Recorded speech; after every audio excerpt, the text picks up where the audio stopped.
Good morning. My name is Maria Perez, and today we're going to be talking about post-conviction relief. So we're going to talk about number one, what post-conviction relief is, reasons for granting and seeking post-conviction relief, and why it's important that post-conviction relief and this process be available to those that have been convicted. The last thing we're going to do is we're going to look at a case out of California. This is the case of Jamal Truelove. So before we begin, I want to see what your depth of knowledge is on this topic. So the process is called post-conviction relief, and you're going to give me a 1 if you have never heard of it, 2 if you have heard of it, and 3 you know exactly what it is. This is checking to see what your depth of knowledge is. 1, 2, or 3, go. Oh, good. It looks like 15 of you have never heard of it. 4 of you have heard of it, and 3 of you know what it is. Okay, so at the end of my talk, we're going to check to see if your depth of knowledge has grown at all. So let's begin. Now, what exactly is post-conviction relief? This is a process by which the convicted can challenge their verdict or their sentence. It is available after adjudication and it is separate from an appeal. So an appeal only reviews previous court proceedings. This uh, type of appeal or post-conviction relief looks at new evidence such as DNA or maybe new witnesses have come forward. So this is an actual listening to arguments, whereas an appeal doesn't listen to arguments. Now, it's separate from a direct appeal because some states do have time limits. Some states might have a 30-day limit or even longer. And not all states allowed DNA until 2010. The last state was then allowing DNA testing. Now, some states don't even have a process by which they preserve DNA. So there are some states still working on that sort of thing. And DNA is helpful in overturning cases. Now, here are the reasons for seeking post-conviction relief. So there may have been prosecutorial misconduct. That means they violated established rules or ethics.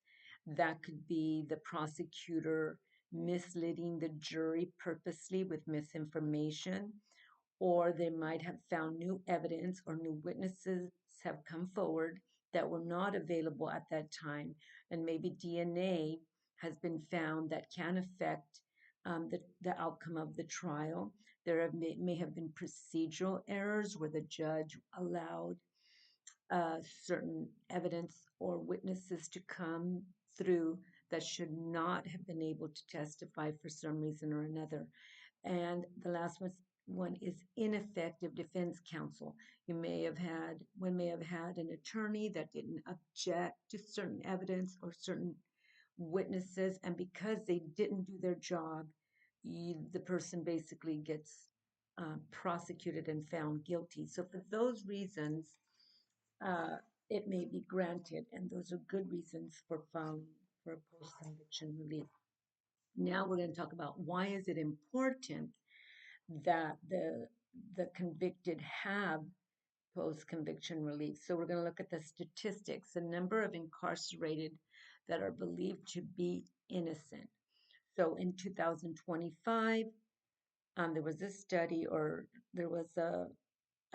where 1.9 million people uh, are incarcerated in the United States. That's 1.9 million have been convicted. And of those 1.9 million incarcerated, 6% of those are believed to have been wrongfully convicted and incarcerated. So the number in total is 114,000 inmates that are right now wrongfully convicted and imprisoned. So when you think about that, You're walking along, living your best life now, and suddenly somebody identifies you mistakenly for being the perpetrator of a crime, like maybe murder. And during the process of your arrest and the adjudication of your trial, there are witnesses that are lying, there are DAs that are misleading the jury, and maybe your lawyer is not doing his job, and you end up with a 50-year sentence. Can you imagine how powerless someone must feel going through that sort of thing? Well, this actually happened to someone out of California. His name was Jamal Trulove. Now, Jamal was a young man, he was a musician. He would record music and peddle his CDs all across California. He even went so far as to performing in a series called I Love New York. But anywho, he was happily living his life when his friend was murdered in San Francisco. His friend was murdered in 2007. And for a few years, they could not find the perpetrator. So eventually, uh, there was a witness that said she identified someone, but it wasn't Jamal. But the police were just so convinced that Jamal was the perpetrator because Jamal was friends with the victim. So they convinced this witness that it was Jamal. She kept saying it was someone else. Then they showed her a lineup. Apparently, it was just Jamal in the lineup, I believe. And so she was still a little unconvinced, but unfortunately for Jamal, she saw him on that television series, I Love New York, and she ends up thinking, oh, well, it must be him. So she goes and identifies him as such, even though it wasn't him. He was nowhere near the murder of his friend.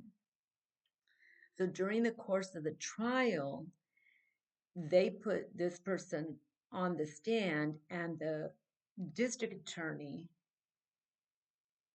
then convinces the jury that this young lady is fearful of her life. I guess during closing arguments, she told the district attorney told the jury that this witness was fearful for her life in testifying and that they should be courageous, such as she was, which was not true because Jamal was a very passive man. He wasn't really violent. So in that instance, she lied to the jury, she misled them, so she broke ethical rules by lying.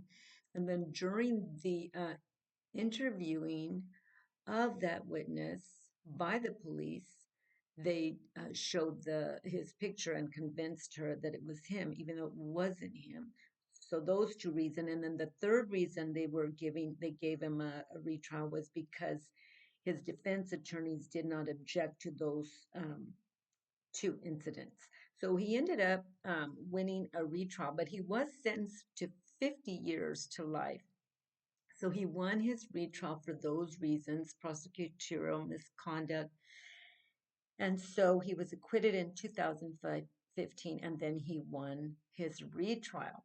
So he did end up getting that case overturned because they did eventually find new witnesses that identified someone else and then exonerated him. So eventually he filed a lawsuit in the state of California and he won. He was released from prison and then he won a $13.1 million lawsuit. So this is a case of a young man, a real life case. And had he not had that process, he would still be in jail today and his whole life would be wasted. Today, he's happily living his best life now with that $13 million.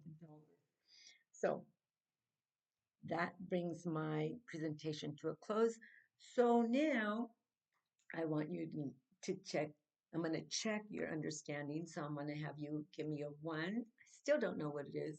2, I kind of know what it is. Or 3, I actually know exactly what post-conviction relief is. What are some of the reasons for obtaining it? And what can happen if you don't get it?